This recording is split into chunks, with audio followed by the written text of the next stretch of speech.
What is your life's biggest mystery that will probably go unsolved? Car followed me home from work late at night. Didn't know where the police station was, so I stopped on a dark road near my suburb to make sure he was actually following me, and sure enough he stops behind me. I got out and grabbed the emergency axe out of the truck without even shutting off the car and started walking towards it, and the car sped off. I was tired and stupid for doing that, but I will never know why or who that was. I worked at the public library. I scanned a guy's library card, then went to hand it back to him. He saw me start to hand it to him. Our hands were about a foot apart. Then suddenly the card was gone. It never made it into his hand. We were both totally confused. I looked under the computer, desk and weird cracks but never found it. I still think about it. I was traveling in Italy when two American girls came up to me and started talking excitedly about how they couldn't believe they'd run into me in Rome and wanted to know how my trip had been going, but I had no idea who either of them were. And if you're thinking it's a prank, bro, they knew specific things about my life and my travels that only someone who knew me would have known. I still have no idea who the hell they were. When I was a kid, like 7 or 8, I started to randomly see nothing but brown. Like staring at a wall. Usually only on one eye, but not always the same. Rarely on both at the same time. Went to several doctors and they did some testing, but nothing came up. As I grew older, there was more time between occurrences, and now I haven't had it in close to 10 years. Sometimes it still bothers me not knowing WTF that was. My mother died about a dozen years ago. At the funeral home we received a lovely bouquet of flowers with a card from the band the Red Hot Chili Peppers that said, "We are saddened to hear of Renata's passing. We are a humble family from southern Indiana." There is zero chance she ever had any contact with those boys. Is this something they just randomly do? They would have loved her, though. She was the warmest person you could ever hope to know. On the 4th of July I had a few drinks, then a few more. The next morning I had a black eye, a bunch of $1 bills, $137 worth, and a long-time crush in bed with me. Neither of us remembers the night before after midnight, none of our friends saw us after midnight, and we both had no text or calls outgoing after midnight. It was still one of my best 40hs ever, just with big gaps. One night I heard my boyfriend come home from work while I was sleeping. He came in and said hi, then went out to the living room. I get up not long after to convince him to come to bed, and he's not home. I called him and he told me he had stayed late at work and repeatedly told me he had not come home that night at all. I freaked out and made him come home right away. Creeped me out for a while. One day I woke up and my Rolex watch was gone from my bedside table. I was gutted, to say the least. It had enormous sentimental value. I searched the house high and low, nothing. About 10 months later I went to put some redundant boxes on a shelf that required a ladder and a steady person to foot it. Bear in mind this was a Victorian house with high shelves and these we had never used or could see on. My Rolex was there, and it was still running and on time. Still freaks me out and still freaks out my partner. Traveling the US. Arrive in Austin, meet an African girl named Wendy. Spend a little time with her, nice but nothing special between us. She leaves, a couple days later time to go for me. I take the train to Denver, end up getting stuck, delayed a day or two. Miss my transfer and end up in Chicago. Get off the train, and there is Wendy, in the Windy City, walking right by at that instant. There were a lot of serendipitous moments during that trip, so I'm perplexed but not surprised. Edit. Thanks so much for your stories and insights. The world is truly a beautiful, weird place. I was opening mail at work, boxes of various kind. We were in a dire need of a pin extractor tool, and one of the boxes was from that store. I open it, check the list that it should indeed be the tool, but the box only had a piece of brown packaging paper. I even showed the empty box to a colleague next to me. I then proceed to the next box, which was from a supplier abroad. The tool was inside that box, as well as the supplier's item. The box was sealed with supplier's tape, So there's no way someone just moved it there in some mail center or something. We're still completely baffled. What in the duck happened back then? Around 2004 I was working as a projectionist at a movie theater. One of the kids' movies ended, but the last movie to end still had about 50 minutes left to its runtime. So one of the things I would typically do would be to check the theater for left behind loose change or unopened candy. So I run down there and look around for maybe 10 minutes.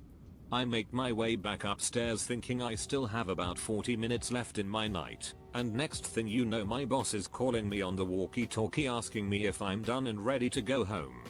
I thought he was just messing around, which he sometimes would do, and didn't think much of it, until I realized none of the movies were running, and holy crap, I somehow just time traveled about 45 minutes into the future. My watch was even wrong. I've never been able to explain it to myself, and at this point I'm just assuming my mind made the whole thing up. Or I'm a one-time time traveler that one night randomly moved ahead about 45 minutes for no reason. My cousin and I were having a girls' night at home and went to go grab some wine. So, I lived in a basement suite that had French doors, which I always locked when I left. When we came back, my cat's 2 food dishes were sitting on the placemat I was using right in front of the door. No kibble or water spilled. I usually kept them in the kitchen. It was like someone had displayed them for when we came back. Saw it through the French doors and we both froze. Freaked me the hell out for a long time. One night, when I was 14, my sister had a slumber party. She was 12, as were all her friends. 5 giggling girls in the living room, which shared a wall with my room. The only other female in the house was my stepmother. I was playing Nintendo in my room and fell asleep around midnight. I woke up around 6 AM on my back in my bed, still clothed, with a satin garter edge with lace in my hand. I had never seen it before and I never found out where it came from. Back in 2004, I worked with a rapturously beautiful girl who, one night while we were on a break together, just poured her heart out to me about how hard life was coming down on her. She was a single mom trying to make ends meet. Anyway, I get up to go back to work, but before I leave, I offer her a hug. She stands up and hugs me for like 30 seconds. It's the tightest anyone has ever hugged me in my life. Couple months later, I find myself moving halfway across the country for a career change that ends up not working out. About 6 months after that, I move back and get my old job back. To my delight, she is still at the job, so I go in for my first day back with butterflies out the ass. Come to find out she had 4 days of work left before she was moving on to become a nurse. In some sense, it's almost like she did to me exactly what I did to her. Left the other in favor of a career. I'll always wonder if she felt as strongly for me as I did for her. I never really got the chance to tell her. Maybe I should have. The time I woke up on top of my refrigerator. I don't remember exactly how old I was, sometime in my early teens, but it's exactly what I said. I woke up on top of my refrigerator. I had been sleeping up there curled up like a cat, and to this day I have no idea how I got up there. There was nobody home at the time who could have put me up there while I was sleeping, and there's no way I could have climbed up there unassisted. But there were no chairs or stools or anything around the fridge I could have used to climb up, and I obviously couldn't have used one and put it back while I was still up there. I also had no prior history of sleepwalking whatsoever, and to my knowledge I've never sleepwalked again since. To this day, I have absolutely no ducking idea what happened, and it still bugs me. If anybody has any theories as to how this could have been possible, I would love to hear them. A few years ago I got a citation, and when I went to pay it off, $350, they told me it was already paid for. Asked everyone I know, no one claimed they did. I don't think I'll ever find out who it was. As someone with very few friends, I was standing in my movie theater's hallway waiting for a family member by the bathrooms, and this attractive guy started talking to me about the old western movie posters we were by, and it was a decent convo, but I got nervous and took off when my family member emerged. I wish I knew who the guy was. I could have made a movie buddy. When the Beyblade craze was happening, Every kid on my street had at least 2-3 of them and we would fight each day, organize tournaments, rank our Beyblades and so on. One afternoon, when I was playing with my Legos, I had the glorious idea to build a Beyblade from Legos and fill it with Play-Doh to add some weight to it, then proceeded to use it against one of the best Beyblades my brother had. Long story short, not only did it become the best Beyblade on my street, it also easily defeated Beyblades all over town. Until one fateful morning when my improvised Lego Play-Doh Beyblade could not be found. I searched the whole house, basement, garden, nothing. To this day I am not sure how this came to be, but I suspect my grandma threw it in the trash. I miss that Beyblade and that summer when I was the king of all 9-10-year-olds. Every Valentine's Day for the last 10 to 12 years, I've been sent a secret admirer card. Same handwriting. Always all caps, always bearing a postmark from a London sorting office. To this day, I have been unable to determine who's sending it. My biggest suspicion is that it's either my mother or my sister, my evidence being that the cards began when I was in my teenage years, when I was a weird looking, very socially awkward teen that a girl would have to be off her rocker to fancy, and the fact that there's no way in duck that someone who wasn't family would keep it up that long. But I've asked them about it numerous times, and they continue to budge that it's not them. I've asked other members of my family and they insist it's not them either. I've tried getting angry and imploring the whole family that it's getting annoying and I'd rather know it's them than keep getting bugged by not knowing who the admirer is. Yet still the cards arrive. Either my family has way more willpower and persistence than I give them credit for, or my mystery admirer will never reveal themselves. Regardless, it bugs me like crazy. I once went to a movie by myself when I was living in Georgia for a few months. I was seeing a movie that was several weeks old, so the place was almost completely empty except for a few people in the way front. I sat in the middle seat in the middle row. A few minutes before the movie starts, this group of friends walks in and decides to sit in my row, and they split so that half are on each side of me. They put me in the middle of their group and proceeded to talk over me like I wasn't there until the movie started. I didn't say anything because I was so confused, and it's not like I can ask them not to use the open seats around me. But if they had picked any other row they could have sat together. Why my row? Why split the group around me? Was it just a really dumb prank? Hey, let's just sit around this guy. It'll be hilarious, I must know. I lost my best friend in a bike accident. Was going to meet him a day or two before it happened. But I was sick during that time and postponed. I still think, what if I met him, changing few events that eventually led to the accident? He might still be alive. Still feel sad about it. Kamusha on. I probs should not be telling this story, but duck it. I run my own business. I used to rent a building, but we had to move as it was having some issues with the roof. We had to end up suing the landlord for money she owed us. Well, after we moved out and were suing her, we found out she was living in the building, as it could not be rented with the roof issues, but had not paid for water or electricity. So she was using the homeless services for that stuff. Well, after a week when she sold the building, someone had graffitied her name and then the words Camus in large letters on all the doors. I to this day have no idea what it means, but can be heard muttering Kamusha on around the house, but it drives the wife crazy, so I have to stop. It was the end of school and was walking home. Took me about 10 minutes. However, when I arrived home and opened the door to my left was about 100 dead bees on the floor. All of my windows were closed, there was no holes or anything in the walls, ceilings. We even had a guy come in to check for a nest, but there was nothing, just a pile of mysterious dead bees. Still confuses me today on how they got there and why they were dead. I used to work pest control and I can tell you, this happens quite a bit. Usually what happens is that they enter the home through a vent and begin to swarm to look for a place to build a nest. If you found them by a window, it's because they tried to escape put that window and died from hitting said window repeatedly. Bees aren't the smartest motherfuckers. I never thought I'd have a place to tell this story. Okay, so I decided to trial a baby gymnastics with my 1-year-old. She is having fun and I decide to get my phone to take a few photos. I notice it's not with my bag, but I don't panic. I'd probably left it in the car.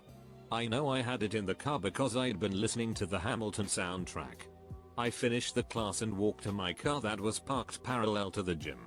I put the baby in her seat and call out, "Hey Siri," a long established trick I use to help me find my phone. Siri doesn't answer. I'm slightly more concerned than before, but I still get in the car, still expecting to see the car connect to my phone's Bluetooth, because it's in the car, right? I start driving and nothing happens. Now I know my phone is absolutely not in the car. I was already in the car, so I pull into my mum's house, who lives 2 minutes from the gym, frantically calling my mobile. To my relief, a woman answers, saying I left my phone at the gym. I thank her profusely, saying I'll come right back and collect it. She says okay. I drive back down the gym, walking and looking slightly embarrassed. The coach smiles and says forget something. I laugh and say my phone. Then she says yeah, go walk around and look for it. I paused. What? But I just called it and a lady said it was found at the gym. The coach is as confused as I am, saying no phone was handed in and no one had entered the gym since I left. She called out to the 2 other mums who were there, asking if they had any information. They didn't. So now I'm really confused. I borrowed the gym's phone to call my phone again. It rings, but no one answers. I must have stood at the gym desk for 5 minutes just trying to process what was happening before I ask the coach if I could borrow her phone to look at. Find my phone. She hands over her phone, and I punch in my details. The compass spins around a few times then stops. I see my phone on the map. Close by. In fact, only 3 streets away. At another gym. I thank the coach, drive to the other gym, one I had never entered in my life, and see my phone sitting on the counter. I asked the receptionist who handed it in, but she says she doesn't really know. How did it get to the other gym? Where was it found? Who found it and why didn't they drop it into the first gym, since it had to have been lost on the sidewalk from the car to the first gym? I still don't know how it got to the other gym, or where it was found. I don't think I ever will. TLDR. I somehow lost my phone walking from my car to a gym parallel from my car spot. It was later found at another gym I had never been to. Is my dad really my dad? When I was conceived, my mother and her then boyfriend were having some pretty bad relationship issues. He cheated on her with his ex-wife. She went on a road trip to another state with some girlfriends to clear her head and blow off steam. While there, she runs into another guy she knew from back home. He had a nice car, offered to give her a ride in it, and they spend the night together. She goes back home and a short while after, she and her then BF make up and resume dating. Shortly after, she finds out she's pregnant. The BF wants her to have an abortion. I don't think he knew about the other guy, however, but she refuses. They end up breaking up sometime during her pregnancy. She was pretty sure that the guy with the car is the father, but doesn't know for sure. The ex assumed he was the father, but didn't really want to fill the daddy role. I come into the world and during my 2nd year of life, she writes a letter to the guy with the car, using his mother's address, as she couldn't think of how else to contact him since she didn't know where he was living at the time. She tells him about me and gives him the choice of being in my life or not. We were fine either way. She never got a response. Fast forward 13 years. My half-sister, from my mom's previous marriage, is having a wedding. It's pretty close to the home of the mother of the guy who had the car. I had heard as much as my mom could tell about him and I really wanted to meet him. She goes to the house, informs his mom of my existence and leaves our phone number. He calls later that night and we arrange a meeting for the next day. We lived pretty far away from each other. We met, he was very friendly, and we begin to form a relationship. He claimed he didn't need a paternity test and believed he was the father. My mom believed it too. He died in a fire about 4 years later. The last 2 years of his life we didn't get to see each other much, but kept in contact through the telephone. My mom died shortly after due to medical issues. I have never heard from her cheating ex-BF since I was basically a toddler and I don't even know if he's alive. Throwaway account due to semi-revealing info. Edit. For those of you asking about DNA testing, I don't really have any contact with the remainder of his family.